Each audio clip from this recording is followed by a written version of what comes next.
Yeah, welcome everyone to week 2 of the Borderland Blitz, sponsored by Southwest University. I'm Adrian Ochoa, joined by Nate Ryan and JC Navarrete. Yeah, there you go. JC, how you feeling? Somehow I made the starting lineup. I had a good week in practice, and I got to start this week. Pretty excited to be here. There you go. QB number 3, I guess we could call you, right? Yeah, that's right. Well, despite some games being canceled or postponed this week due to cases of COVID-19, we still had a pretty good slate of games tonight. JC, go ahead and take it away with the starting lineup, my man. Yeah, that's right. We are grown men wearing makeup talking about sports here, and it's that time of the night where we talk about the game of the week. It takes us over to the SAC for a West Side versus East Side showdown between the Franklin Cougars and the Mountwood Rams. Now we'll then head to Del Valle, where the Conquistadores played host to the Burgess Mustangs. And again, we'll check in with those Isleta Indians. I was out east. They were trying to go to 2-0 on the year as they took a road trip over to Mountain View. As always, we're going to go ahead and start with our game of the week. The Mountwood Rams had a great showing in last week's victory against Burgess. Tonight, they kicked off district play against the Franklin squad, looking to rebound after a loss last week against Andrus. Let's go ahead and head over to the SAC for tonight's game of the week. We pick things up here in the first quarter. Mountwood on the attack. As you're going to see, a quick pass coming up here. They turned the lights off at the SAC. Turn the lights up. Here it is. There it is, and there's Nate. We're looking to get towards the highlights here. So the Mountwood game. Do we have those highlights, guys? We're waiting here on your Yeah, ear. It's live TV. Bear with us here. It's live TV. The Open. We don't have it right now, but we will have it in just a minute. We do have a lot of other good games to get to. Adrian, like you were saying, some of them postponed because of COVID-19.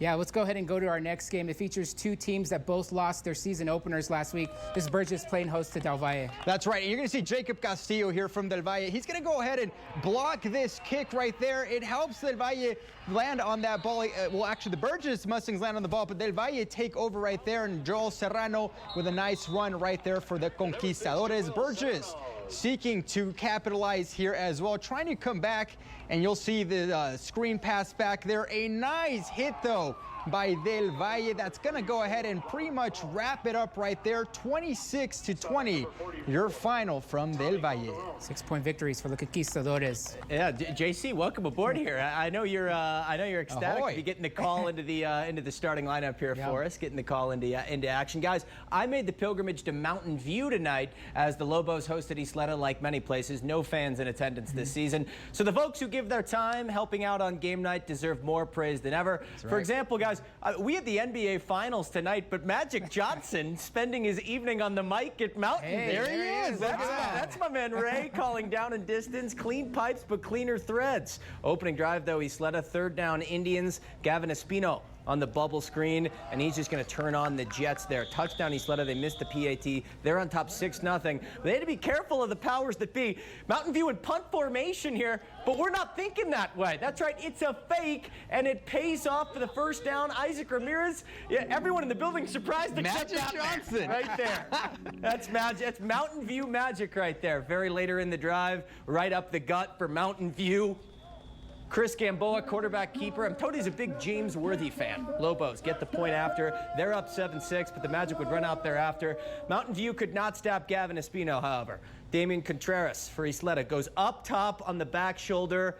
How about this? Five alive on the receiving end. Isleta would shut out Mountain View from then on. I hate to break it to my man Ray, but the Lakers also lost. So not the best of Friday nights for him. Maybe pour a drink, put on some Showtime Lakers highlights, though. Isleta wins at 34-7. Unfortunately, the Magic with the Isleta Indians tonight. Now, it was a week to forget for the Hanks Knights and the Jefferson Silver Foxes last week. Both lost their season openers last week, so one of them was guaranteed to get their first win of the season tonight. Now, this game was originally supposed to be Cathedral taking on Jefferson, but with Cathedral's season on hold due to a positive case of COVID-19, the Silver Foxes instead played host to the Knights. Let's go ahead and head to Jefferson High School. A lot of friendly people over at La Jeff. Hello. Look at that. Yeah, first quarter, Jefferson on the move here, and we're going to have a loose pigskin It's a scramble for the ball. Hank's gonna recover. The tumbling muffin. And they don't waste any time cashing in. Aaron Molina gonna airmail this one to Dominic Casillas, just like they drew it up. He kind of knew it as soon as he let it go. He felt it. Hank's gonna go for the 2-point conversion here. They don't want the extra point. They're gonna go for 2. Hand off to Xavier Johnson, and that's good. Knights go up 8-0. Second quarter, Jefferson gets it going. Hand off to Arturo Rubio. Not gonna be denied. Jefferson on the board, down 8-7. COVID-19 not stopping this, guy. This is a wave of love. They do this every year. Players and cheerleaders waving to patients at the nearby El Paso Children's Hospital. There you see, again, COVID-19 not putting an end to that wave of love. Now we have a good one going on as the final. This one just went final in overtime. They have to go to overtime to settle this one. Jefferson takes this one 28-22 over Julio the Cesar Knights. Chavez celebrating from DC. He's alum. He's an alum from like Jeff. Gotta love that. Shout out to Julio over doing some good things over in DC right now. Look at the alums. He's over on Capitol Hill nowadays, gentlemen. There's a fox on the loose in our nation's capital. There it is. All right, Nate, we got you're over at Riverside. Well, JC had the Riverside game here tonight. Speaking of alums, Saul Sainz, JC. That's right, Saul Sainz. Fernie Ortiz, another alum there. Love Fernie. Looking great out there so far under the second-year head coach, Gary Recorder. Tonight, his Rangers hosted the Eagles out of San Eli. It was Riverside's first district game as part of District 1-4A. And take a look at that Ranger ball just handed off to the races, Jose Guardado. And he's going to take it all the way, 55 yards in all for the first TD of the game. And the Eagles passing the ball intended there, but it does come out short, which puts San Eli in a not-so-great start for the game. Their first possession, Eagles QB Oscar Fausto with the pass there, intercepted. Rangers, Alfredo Singalir for the TD right there. Score now 21-zip, getting out of control fast. And the Eagles driving here at San Eli on their own 25-yard line. Oscar Fausto fakes a handoff to Ryan Varela, and it is taken down in his own 19-yard line by the Rangers right there. Adrian Estrada going to be coming up big here. Waiting, get out of the way. The zebra got in the way there. Denied. Stripes. Yeah, the stripes, baby. Rangers looking to move the ball right here up the gut with the move. Nice. I believe that was the joystick right there. If you're playing PlayStation, that would put them back on top. And you take a look at this pass right here. No good. Intercepted right there. Going back the other way. Lots of people in the way. But it looks like he made it all the way right there. Danny Rivera with the interception for the touchdown. Don't think that they have a turnover chain, but they definitely should get one right there. That's all it would be, 55-6. San Eli losing pretty big right there. I think ever since Saul Sainz, he was welcomed back on campus a few weeks ago. The Rangers have been rolling. Yeah, it's their lucky charm. Another dominant performance by those Rangers. Well, could it be the year of the Scorpion? Horizon looking to move to 2-0 on the season, hosting the Austin Panthers. Again, Adrian, no fans allowed on the inside there. Yeah. But if you're like JC, what is that? Well, this is my script. I wrote this. So if you're like JC and you own a nice Wrangler, you get the girls and you get the best seat in the house. Horizon, they led at the halftime period there, but turnovers costly out of the break. Damian Jaquez gets the interception, and the Panthers would take over inside the 5-yard line. And with this running offense, it's easy like Sunday morning. That phrase never applied to me given my bedtime, but it's good for Isaiah Witterstouter, who punches it in. Austin grabs the lead. Next Horizon possession. This time we're actually going to get a completion over the middle. You touch it, you catch it. While fighting for the extra yardage, though, Adrian Parra, check out the rip and strip. Ball's free. Austin, Panthers pounce. Check out the forearm curls there. That's what you teach the DBs in practice there, gentlemen. Open field, go for the football. And there's those defensive analysts from Austin there. They're punching away the numbers. That's why they do it.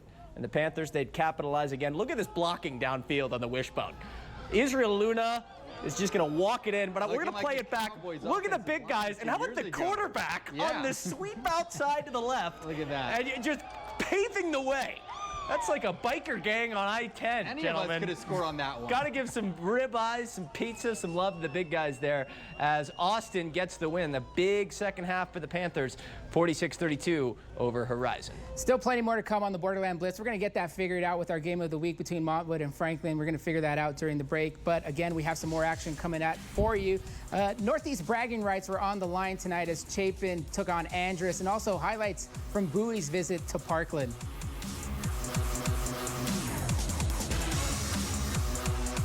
Right now, there are thousands and thousands of jobs available for skilled and trained workers.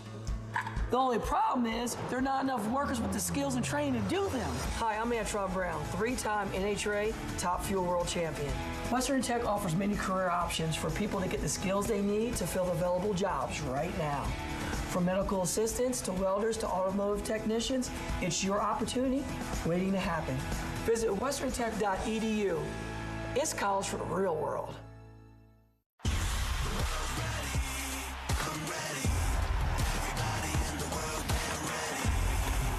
And it's intercepted on the near side. Is that Durant low? Yes!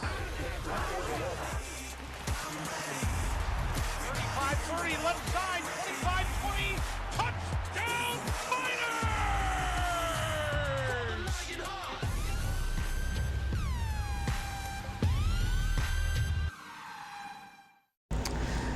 Well, it's week 2 of the season here on the Borderland Blitz, and we got everything figured out. We're still working out some kinks here. We did not have the game of the week earlier, but we have it now. Let's go ahead and take you to the sack where Franklin was taking on the Montwood Rams. I picked things up here in the first quarter. The quick pass to from Joshua Ochoa to Yamil Oaxaca, 7-0 Montwood. Franklin kicks off right here, but Montwood, you gotta fumble it, muffs it, and Franklin gets on top of it. Oh, we're going the other way. With the recovery there, but then Montwood comes back. Check this out right here. That's an interception. And we're headed the other way. This is Ethan Young, and he's not done yet. House. Run it, young man. Run it, young man. He's taking it. Wait, what city is he going to? 95 yards. City is he going to, Adrian? He's going to end up in Tornillo with the rate he's going. 95 yards. 14-0 Montwood. This is Joshua Ochoa. Another quick pass to Oaxaca. That's going to make it 21-0. And then this is Montwood's Joshua Garcia to Sebastian Sainz. I don't know if he's related to Saul Sainz. I mean, excellence with that last name. Sainz is all signs Easy point does to the it house, right there. gentlemen. 28 End zone. That made it 28-0 Montwood. Now you thought this was going to be a blowout, but Franklin would actually come back and make things a bit interesting, as you're going to see right here, up the gut, and he will not be denied.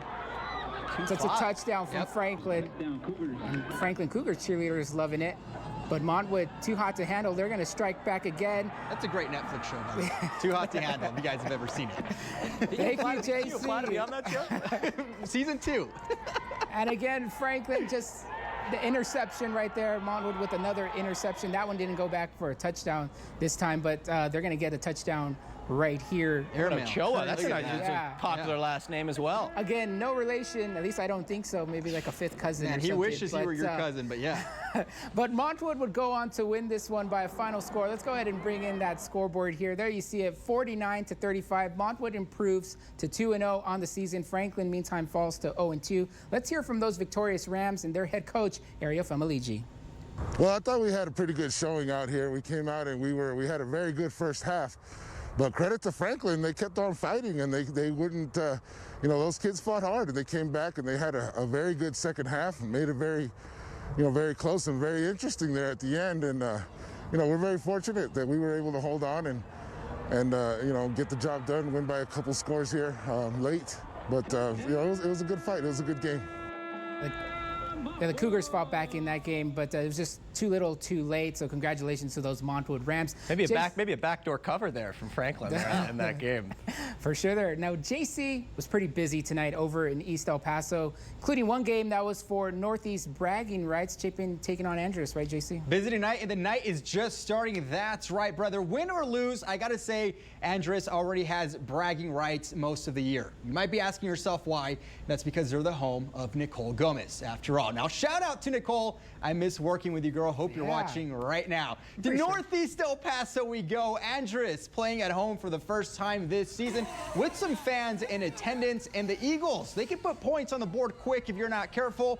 That's exactly what Jeremiah Toski did with the keeper there. Gets his face mask pulled. Would not matter, though. That'd make it 7-zip. Now, Huskies on the move right here on the ensuing drive. Rochelle Massey. Gotta say, I love that name with the handoff. Patient running, gets a burst of speed, count it, 40 yards to the house. 6 push-ups right there. That is 6 push-ups more than I've done all day. Boy. In the ensuing drive, Toski in the pocket. We've seen it run it once. Doesn't see a look that he likes there, so he calls his own number again. He's gonna move the chains right here with his legs. Keeps that drive alive. This time, though, he's gonna use his arm. Looking downfield, finds Jose Cruz. Check out this.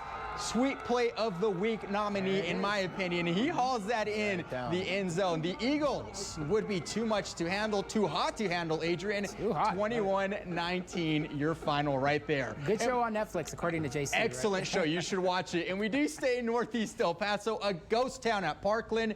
And I got to do it again. Here's a shout out to Coach Jones, my old economics teacher. Parkland already up 35 zip here. Matadors looking to attack another one. And Jonathan Barden calls his number for the 5-yard touchdown. Remember, folks at home, wash your hands. Good job to the athletic director right there, the athletic trainer, Mia. Good technique, and good technique here running. Isaiah Beasley with the handoff. Not hard to get the edge when you're the fastest player on the field. That would make it 49-6. I asked Coach, is he approved? He gave us a thumbs up. Turns out it's his birthday. Happy birthday to Coach T. 50 years young tonight, and on 4th down, Labui trying to make anything happen here, and when you force it, bad things happen. Plenty of girls have turned me down for being too needy right there, and that's exactly what's going on right here. Under pressure, it's a miscue with the receiver. Instead, Angel Mendez picks his pocket, takes it to the end zone, and 2 things every Matador needs right now: a turnover chain and some disinfectant. That right there is your final 50-60-20. Matador back at 500. What are you turning into Billy Mays here with this advertising? I mean, you're just. I know, yeah. We could have started seeing you on You're going to turn on the TV 3 in the morning, and JC is going to be on your screen on KVIA talking about different products. Right? Yeah, that's right. Only $19.99. Order now. Right? This episode brought to you by the ShamWow. Yeah. Well, JC, it's actually brought to you by Southwest University. Let's go ahead and let's pay the dues right there. After the break, our final set of games on this week 2 of high school football action. It was the Battle of the Cats as the Wildcats of Fabens took on the Clint Lions, and Anthony making the trip across the county to take on Tornillo.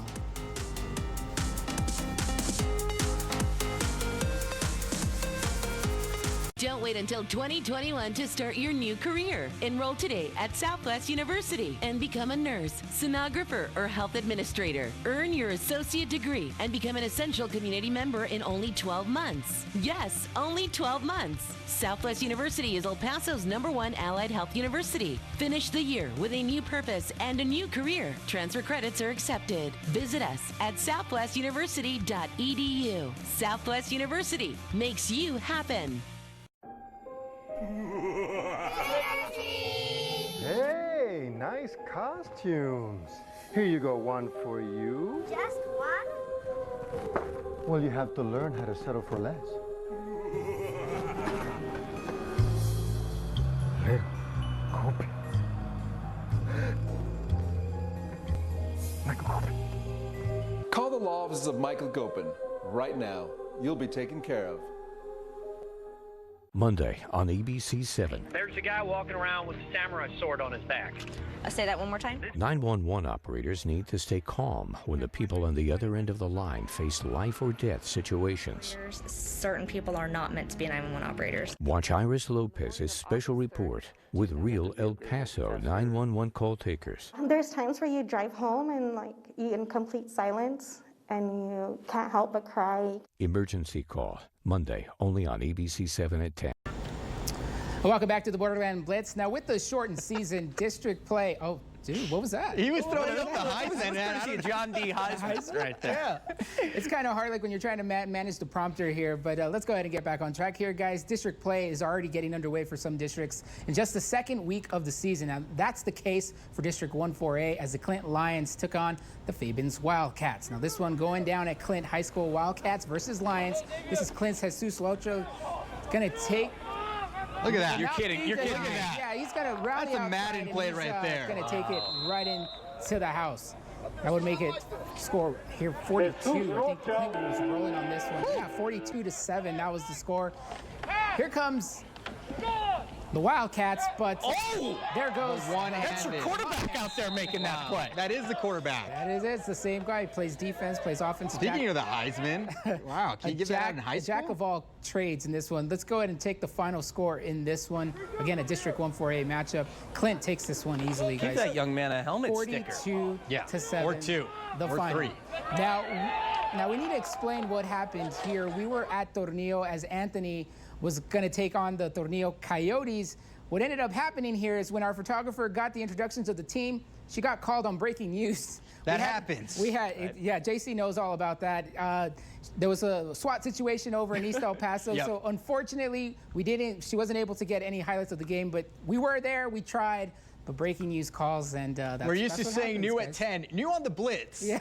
Barricaded subject in East El Paso, right? That's something we never thought. But here's the final score for you. There you see Tornillo with a 2-point victory over Anthony tonight. At least you saw the teams rallying around each other. The miles were put on the vehicle in the face of. Therefore, it counts. We were there. A standoff. And just so you know, that SWAT situation took 3 hours. That was from El Paso PD. Yeah, there you go. Not something we'd ever think we'd talk about on the Blitz, the SWAT situation. But that's the problem when I'm here. I bring the news with me. I need to just leave that at home. Now, this was just a crazy week for high school football just to get to this point. Games getting canceled or postponed. Of course, the reason being COVID-19. Now, last weekend, El Paso announced their games against Bel Air was postponed due to a positive case at El Paso High School. And then Monday, Eastwood followed, postponing their home game against Pebble Hills. That was supposed to be tonight. The Americas Eastlake game, we were all looking forward to seeing that one. That one was postponed to October 30th because that's a district game. And Cañotillo was supposed to host El Dorado tonight. That game was canceled because of a positive COVID-19 case at Cañotillo High School. So far this season, guys, 9 games have either been canceled or postponed, and we're just in the second week of the season. Now, when city officials were asked yesterday whether they would step in to possibly put a halt to the season, they say it's not their decision to make.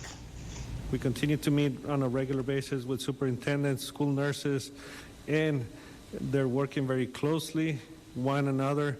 And also, we have reiterated our commitment to continue working with them and continue providing those guidances and recommendations. But it's ultimately the decision of their superintendent and the school board to take those definite decisions. So the city will be backing off from making those decisions. Again, it will be the school districts to make those decisions on whether to continue with the season. And so far, we're continuing. I blink once, and I realize we're in the middle of the A block for the 10. We've got a SWAT situation, and we've got Dr. O talking to us. I know, right? Never thought we'd have Dr. Carranza on the Borderland Blitz. But again, we're in our 41st season. I mean, things were bound to change, right? We got Doppler Dave breaking down the highlights out of the break, right? All right, guys, after the break, we're going to go ahead and recap the final scores from week 2 and then take a look back at last night's action between Coronado and Socorro. That's coming up. Stay with us. First alert for highlights. See you next.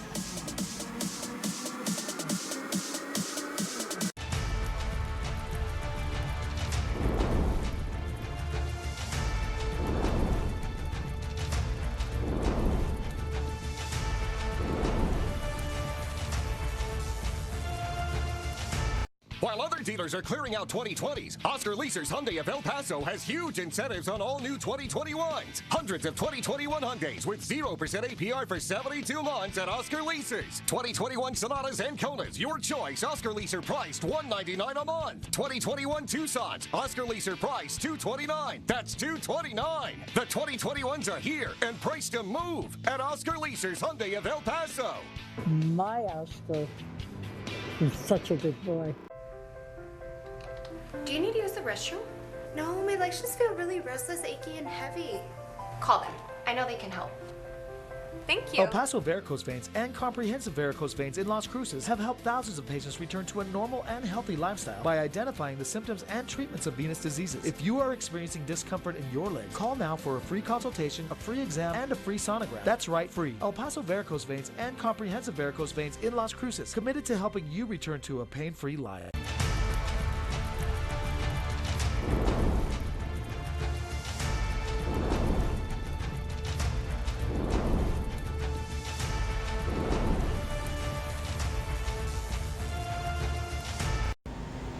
Well, the Borderland Blitz rolls on. Let's go ahead and recap a game from last night. Coronado taking on Socorro, a District 1-6A matchup. This one going down over at the SAC last night. Second quarter, Thunderbirds up 7-6, knocking on the door. The toss to Richard Lozoya, punch it, count it. Coronado goes up 14-6. Then later in the quarter, quarterback Tristan Escobedo can't find anyone. So, you know, when you can't find anyone, just decide to keep it yourself. And especially when this is the end result, he's just going to keep on running.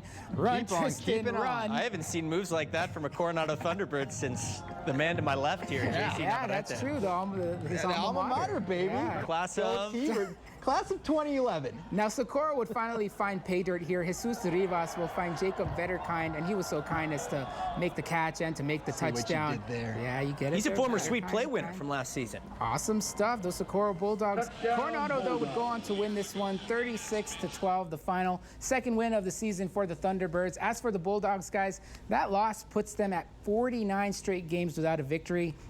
That losing streak going back to 2015, the last time Socorro won a football game. But you got to believe those kids are still playing with their hearts out. It's only the second week of the season. Plenty more football left to play. And I just mentioned it with Jacob Vetterkind there from Socorro. Gentlemen, you guys know it. One of my favorite things to do in my spare time, you know, I really enjoy hanging out high school parking lots with a video camera and a box of cupcakes. So if you see me around, don't be afraid to say hello. So when the Albertson Sweet Play of the Week, though, became a COVID casualty, I cried. Obviously. But we're still going to pick one here from last week. For us, for Albertsons, and for you, the viewer, let's go ahead and look at our nominees from week one, the Albertsons. Sweet Play of the Week, and we've got an awesome opening looking graphic here. We're in the Beat Laboratory, Eric Bauer's in there, right out of the gate, and that was one of the Bowie Bears that was going the other way. Yep. Now we're going slow motion. There it is. Sorry, folks, SWAT situation, and we're back on the video. That is Ernie Garcia going all the way down, straight out of the turnover. He gets it. He's going the other way. How about Andrus in week one? You remember Tristan Cooper, former Arizona safety? Yeah, he's got a little brother. His name's Jeremiah, and he's in the end zone. Nice Give me a poster, gentlemen. Mossed him. I was there for that game, and I shot that video, and I was like, man, he really nice grab. That shot itself is But is this Doug Flutie right here of Tornillo? Yeah, look at this one. Yeah. That's a 50-yard bomb from Marcos Treviso, and it's got that one in the air a very, very long time, gentlemen. Take another look at the hang time on this thing. Hey, he could be playing for Tech. He's already playing on that logo. With that type of arm. So, guys, what we're going to do right here, since I'm not able to deliver cupcakes to the winner, I went out. He's very sad about that. Don't worry, these are privately funded cupcakes, so no skin off of KVIA or Albertsons. This is funding the own enterprise here. We didn't get paid today. So. Let's go ahead and vote. What do we think is this week's Sweet Play of the Week? Man. I mean, just because I shot that game at the Franklin game, I got to go with the Andrus catch. And I hate to be biased, man, but he mossed him. You could see those plays happening on Saturdays and Sunday. A good pair of hops there and a good pair of hands. Defender never turns his back around. Jeremiah Cooper, the guy's going to be playing at the Division I level. No doubt. Inside the 5 against Franklin. There's your Sweet Play of the Week winner, Jeremiah.